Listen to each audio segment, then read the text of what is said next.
بسم اللہ الرحمن الرحیم۔ دین اسلام کے اندر اللہ تبارک و تعالی نے ہر نیکی اور ہر عمل کی درجہ بندی طے کر رکھی ہے۔ اللہ تعالی نے مذہب اسلام کے اندر عبادت کا درجہ 10% اور خدمت کا درجہ 90% مقرر فرمایا۔ اللہ کا ایک نیک اور بزرگ بندہ جس کا نام روی بن سلیمان تھا، حج پر جانے کے لیے دیگر ساتھیوں کے ہمراہ قافلے میں پیدل حج کے لیے جب روانہ ہوا تو قافلہ جو ہی کوفہ پہنچا، جو ساتھی تھے وہ شہر کی طرف خورد و نوش کی چیزیں لینے کے لیے چلے گئے۔ اس دوران روی بن سلیمان فرماتے ہیں کہ میں ایک ویرانے کی طرف گیا، جہاں کیا دیکھتا ہوں کہ ایک عورت ایک گدھے کا مردہ گوشت کاٹ کر تھیلے میں ڈال رہی ہے۔ روی فرماتے ہیں کہ میرے دل میں خیال آیا کہ یہ عورت یہ گوشت بیچتی ہوگی۔ اس فکر اور خیال کے ساتھ اس کی ٹوہ میں لگا رہا، یہاں تک کہ وہ عورت ایک عالیشان گھر کے اندر داخل ہوتی ہے۔ جب درزوں سے دیکھا تو گھر کا اندرونی ماحول جو ہے وہ انتہائی خستہ حال تھا۔ عورت کی 4 بچیاں موجود تھیں۔ اس خاتون نے وہ گوشت کا تھیلا ان بچیوں کے حوالے کیا، انہیں کہا کہ انہیں بنا لو اور یہ کھا لو۔ روی فرماتے ہیں کہ مجھ سے یہ عمل دیکھا نہ گیا۔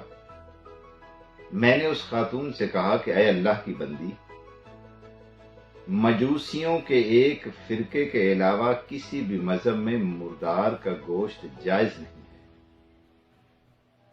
تو اس عورت نے کہا، اے اللہ کے بندے، میں سید زادی ہوں، میرا خاوند فوت ہو چکا ہے۔ وہ ایک شریف اور نیک انسان تھا، یہاں تک کہ وہ ایک خوددار شخص تھا۔ فوت ہونے کے بعد جو ترکہ اس نے چھوڑا تھا وہ ختم ہو گیا۔ 4 دن سے میری بچیاں بھوک سے بلب رہی ہیں، یہاں تک کہ موت، مفلسی اور غربت نے گھر میں ڈیرے ڈال رکھے ہیں۔ میں سمجھتی ہوں کہ ایسے حالات میں یہ عمل بھی جائز ہے۔ روی کہتے ہیں کہ مجھ سے رہا نہ گیا، میں فوری قافلے کی طرف واپس روانہ ہوا۔ میں پہنچا تو ساتھیوں سے کہا کہ میں حج پر نہیں جا رہا۔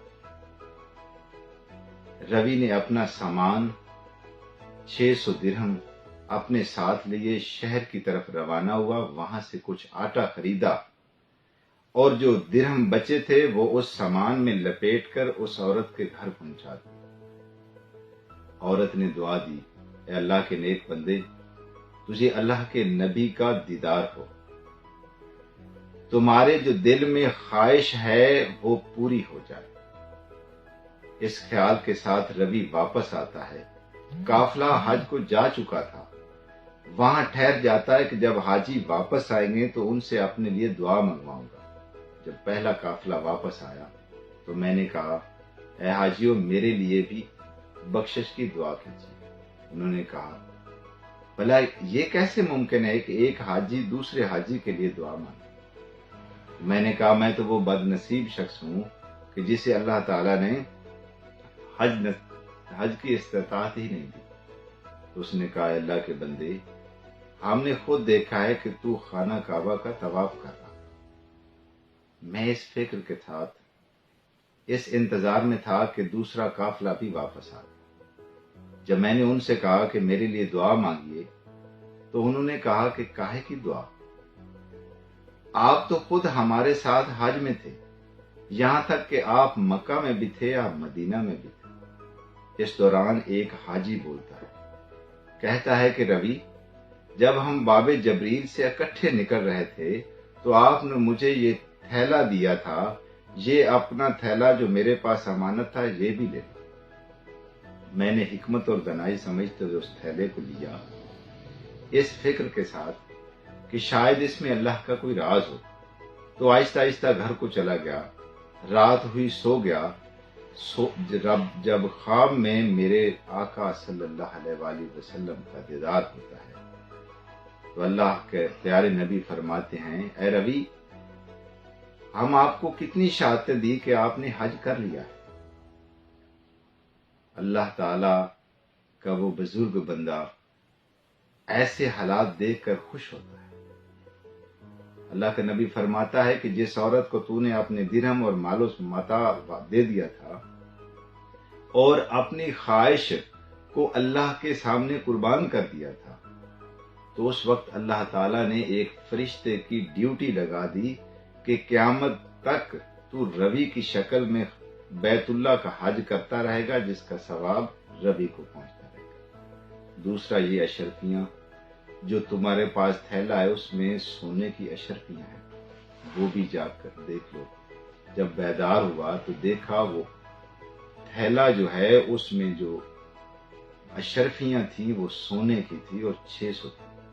جب میں نے وہ دیکھا تو میں نے اللہ کا لاکھ لاکھ شکر ادا کیا کہ اللہ نے میرا حج بھی قبول کر لیا اور مجھے ان 600 درہم کے بدلے اتنا زیور بھی عطا کر دیا۔